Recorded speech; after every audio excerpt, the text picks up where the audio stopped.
Hey everyone, Jay here. Matt here. Hi, Sean here. And today we're discussing all the movie news that you need to hear about and we feel like talking about.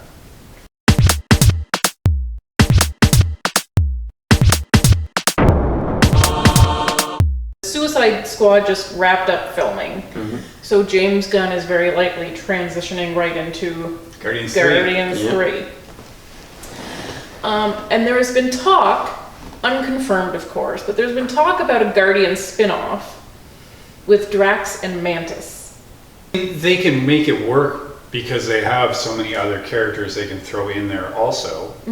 But then if they do that, then why is it's not a spin-off, it's just a Guardians movie, isn't it? I guess you would just have other people other than the main Guardians that come in. No, I don't think that the two of them can carry a movie. Okay. So do you think it's a bad idea, or it could work under some circumstances? It could work under some circumstances. I think of all of the Guardians to spin off, I think those are the least compelling ones. Okay. Like I would much rather have a Star-Lord and Gamora one or a Rocket and Groot one. Okay. Although all those characters already seem pretty central to the Guardians movies already. Like it would just be like a Guardians movie without the other ones. Yeah, but isn't that what you're going for having a spin-off? Is you just like those characters and so you're going to focus more on them? Yeah, I just feel like Drax and Mantis feel a little more supporting, I guess. He's a one-note guy. Yeah, that's the thing, and I think like those two have had some cute little moments, but they're usually at somebody else's expense. So I feel like you need the other people there, A, to be the more compelling characters, and B, to give these two purpose, really. We haven't really seen them be who they are outside of just sort of supporting team members. Yeah. Now, do we know that it's a movie, or would it possibly be a Disney Plus show? Well, I mean, that's an interesting thought. I mean, it was always discussed as a movie, but Disney Plus is a relatively new thing that we're talking about out in the world, so I guess that's a possibility. You know what they should totally do? What should they totally do? Is since Disney is like owning Marvel, they should do like the Pixar things. Like they should have short films at the beginning of like MCU movies. Given that they only like, I know it feels like a lot to like you, but I mean they only make 3 of these like a year. So to go on a Guardians spin-off feels like they're taking away from other things they could be doing. Whereas they could definitely do a Drax and Mantis spin-off as a bit of a short in front of a Spider-Man movie. Okay. Like, I mean, why not do that? That would be awesome, I think. It's a pretty good idea considering how Marvel has used the end credits. I was just going to say, they don't do a short in front, they do a little thing at the end, and sometimes 15 different things, post-credit scenes. Yeah. They really don't want you to pee. No, they don't. And I always need to pee. James Gunn has crushed everyone's dreams because there has long been a rumor that Star-Lord and Thor might have a dance-off. Oh. Yes. Yeah, cool. And obviously it would fit very nicely. I mean, they both have movies coming out relatively soon. Guardians first, probably. And so people thought that James Gunn, who likes to open his movies with a dance, might fit that in just to... Since, I mean, Thor has been spending a lot of time on board with them lately. He has, yeah. Yeah, I mean, Asgard was destroyed, so he really is another adventurer in space. Yeah, I hope he's in Guardians. I hope he's in that one. Have we seen him dance, though? Thor? Yeah. I don't know that I don't think so. Because I think what we've seen is other people dancing and him looking depressed while they're dancing because he's missing Jane. I think that's what we've seen. But I wouldn't mind. Yeah, I wouldn't mind that. But James Gunn is saying it's not going to happen. That's what he's saying. That's a weird thing that the rumor got that out of control that he had to actually address it. Yes. I guess it is a little bit weird, but what are we going to do? What are we going to talk about? One movie that we can expect a dance sequence in is The Eternals. Oh, okay. Yes. So you may remember that a very ripped Kumail Nanjiani is playing Kingo. Is that right? I don't know these characters. No, neither do I. I don't know what this movie's gonna be. He's told us that there is a Bollywood dance sequence happening in the movie. Okay. Nice. Huh. So you don't know these characters enough to know, like, does this fit in? Is this wildly out of character? Yeah. This movie is a real mystery to me because Angelina Jolie is in it. Yeah. And like, what, where did she come from to be just popping up in this movie? I don't know. Yeah. I really don't know. There's a ton of names. Who's the lead in this? Well, I don't think there is a lead. It's an ensemble cast. I'm assuming Angelina Jolie's going to be the villain for some reason. I don't know. I don't know. I don't know any of these characters. I hope not, because she's like been Maleficent has been her like primary role for the past several years. She hasn't done a whole lot outside of that. She's been more behind the scenes. So it would be weird to just at this stage, and Meryl Streep did say that at a certain age you always just get witch offers. You just get offers to play the witch and everything. And so maybe, can that really have happened to Angelina Jolie though? No, she still looks the same. But I can't picture her, even though she obviously is in front of the camera less and maybe is really jonesing to act and just went crazy with the contracts. But I'm assuming that she kind of only wants to be in one of these. That's why I'm picturing her as the villain. Or someone who's going to be killed off for sure. Maybe, yeah. Yeah. Spoiler. She could be the Renee Russo of. But she could be the new Gwyneth Paltrow. Yeah, she won't even know if she's in it. Yeah, exactly. They tell her it's one, but it'll be over like 7 movies. But if you don't notice the difference, then why not? Then they'll be the ones telling her, no, you weren't in that one. Yes. Well, we've got some good news on the coronavirus front. I know everything so far has been kind of a bummer about it, including the James Bond movie No Time to Die getting pushed back to November. But, and hold on to your horses, Trolls 2 has taken its slot. We're gonna see it a little bit early, guys. It's coming out in the James Bond slot that is now open. There's a Trolls 2? There is a Trolls 2 World Tour. 7 kinds of music. You clearly have not seen an animated movie in the last year and a half. Well, I saw Toy Story 4. And that's probably about it. There probably was a trailer for Trolls before Toy Story 4. It's been before everything. It's been before everything. I'm always so overwhelmed by the trailers at an animated movie. Yeah. Because now they're throwing 7 of them at me, and I never know what any of them are. Because usually there's such teasers too. They'll show like 2 seconds of something. Yeah, because it's not coming out for 4 years. Yeah, exactly. Well, this one is coming out sooner than you thought. And definitely sooner than Matt thought. Yeah, definitely. You didn't know we needed another Trolls movie, but we didn't need any more of any of these movies. I needed a new Troll song. Okay. Well, it's not new, but I have heard Anna Kendrick singing Who Let the Dogs Out, so you're welcome. Oh, does that mean I don't have to hear it? I doubt it. Okay. Wishful thinking. Yeah. Yeah, so that's just grab the James Bond slot. Gonna nab that whole audience that's now wandering around April wondering what to do with their movie money. Yeah, because it's the same audience. It's a huge crossover, yes. So now the poor James Bond people are gonna spend an extra $30 to $50 million to keep this campaign going. Yeah. They just had him on SNL last night. Yeah. Because it was too late to cancel. Yeah. They paid a lot of money for a Super Bowl ad, and now they're just gonna have to keep pouring money out. And the worst thing is that they rolled out the Billie Eilish song. Yeah. Which is sort of, I think it was a mistake, actually. Like, I think they should have taken their chances. Because, things could be worse in the fall anyway. We don't know what will happen in the fall, and maybe they'll just keep pushing it back indefinitely. But I've heard, first of all, that movies coming out in the next month or two can expect to get 30% less at the box office. And James Bond, they're hoping for $1 billion worldwide. That is $300 million. When we're talking, So spending $50 million or losing $300 million, that is a significant. when we're talking that huge of an expected box office, the 30 to 50 million is, I think, the right move. They're going to make that money back. They are.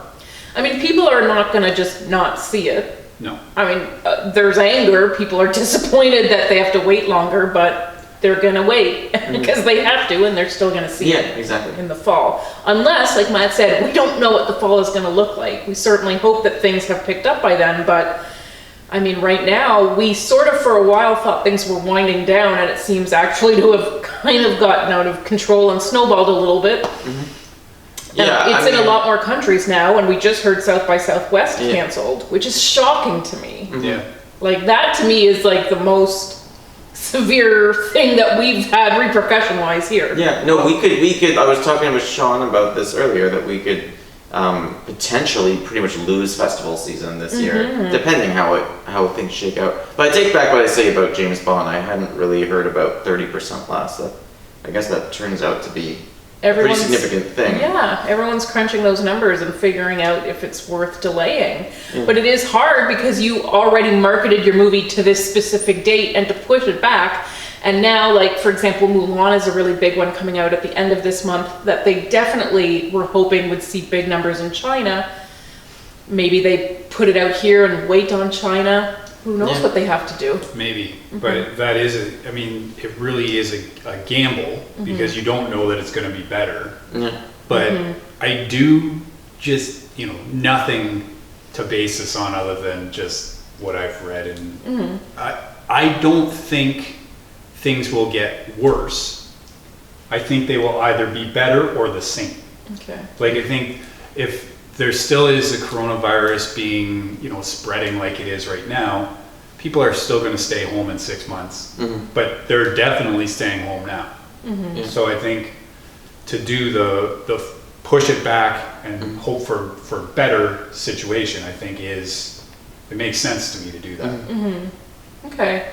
I mean, it's kind of rough for South by Southwest. That's not just a movie festival, but we've attended the movie festival several times and we really love it there.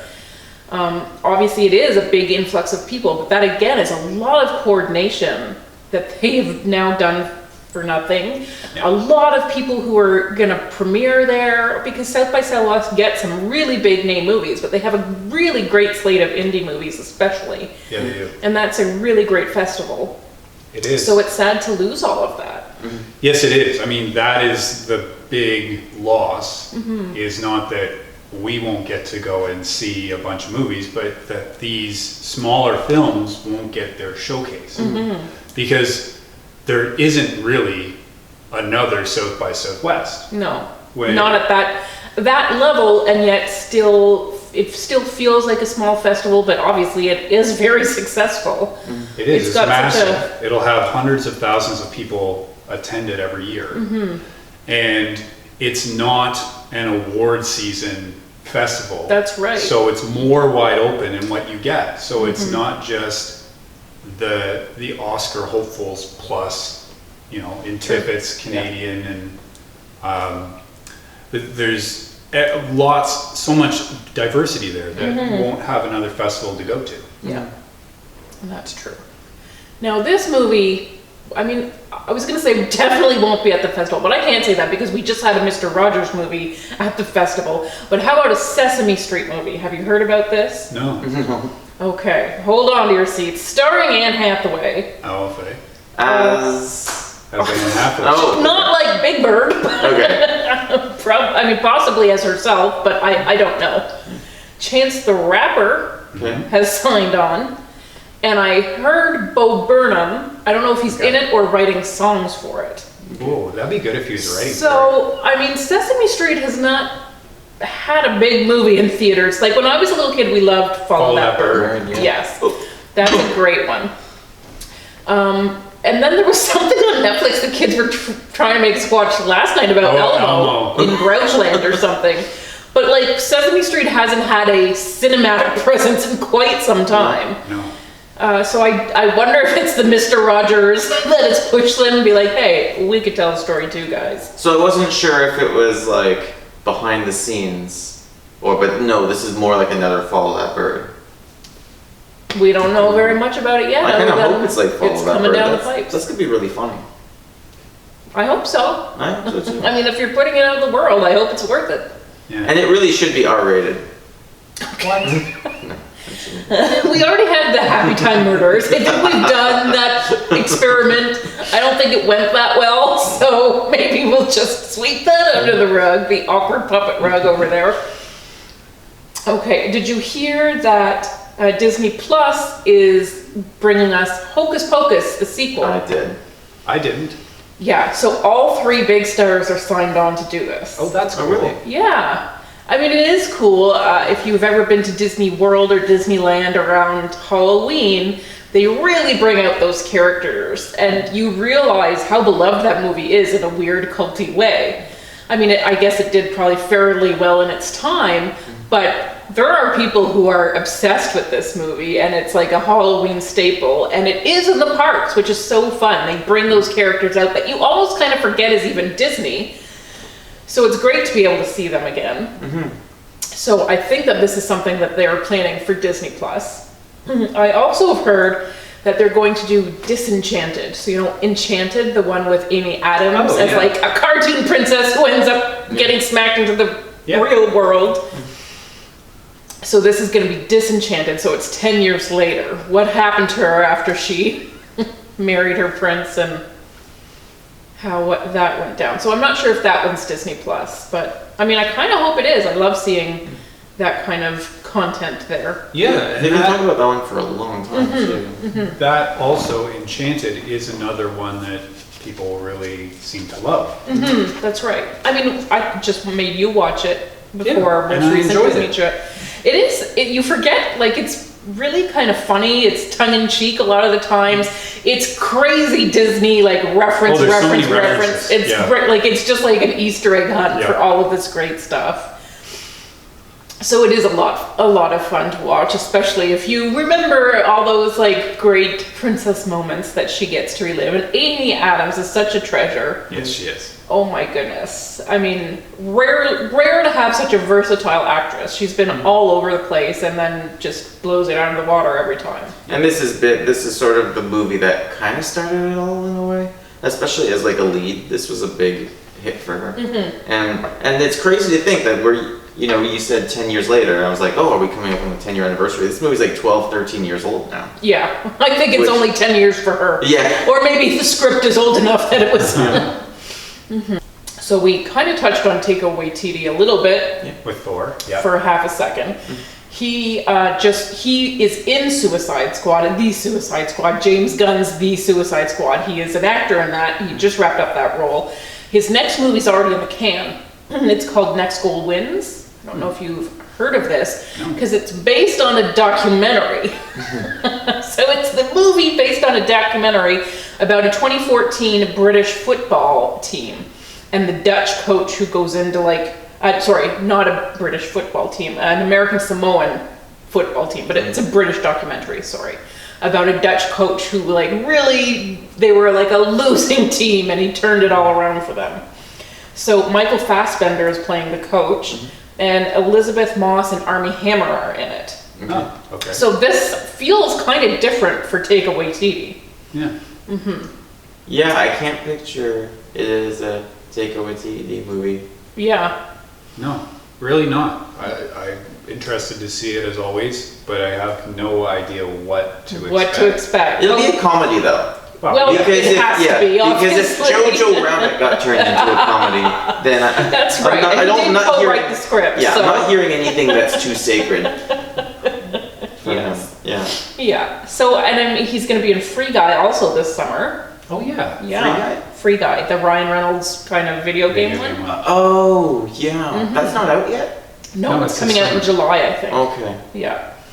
And then, of course, we'll be starting on Thor 4. Yeah. So that's all. He's got a lot of, and he was like really busy during awards season. So just imagine this guy. He probably needs a good sit. Look, I'm sure his feet hurt from all of this. He's been busy. Yeah, yeah. but not too busy to have made a deal with Netflix. So Netflix has announced that they really want to adapt a lot of Roald Dahl stories. Mm-hmm. And so Taika Waititi, it sounds like they're calling this two different things. And it's an animated series event rather than a movie. But he's slated for Charlie and the Chocolate Factory. Mm-hmm. And also, and again, it's weird because it sounds like this was a separate thing, but an Oompa Loompa story. Oh, that's a separate... As a separate thing. A spin-off. Yeah, so who knows? Huh. But Netflix also says they want to do like the BFG and Matilda, like they're really planning on doing a lot of these, but Taika Waititi is on board for those first two. Wasn't the Fantastic Mr. Fox also Roald Dahl? Yes. It just seems like a fun, like, extended universe of, like, the Wes Anderson Roald Dahl movie. Now we have a Taika Waititi one. I hope all of them are just, like, amazing filmmakers, but also, like, really specific ones. Yeah. Because both of those are, like, you know, they become a Wes Anderson movie. Yes. So I hope there's, like, a Quentin Tarantino one, a Christopher Nolan one, a Spike Lee one. It's a good concept. Yeah. And I love those stories. I grew up with them, and they're great. Mm-hmm. So I think to have that combination, I think Taika Waititi is a good person to take that and run with it. Mm-hmm. I'd say maybe even better than Tim Burton. Yes, Yeah. I would agree.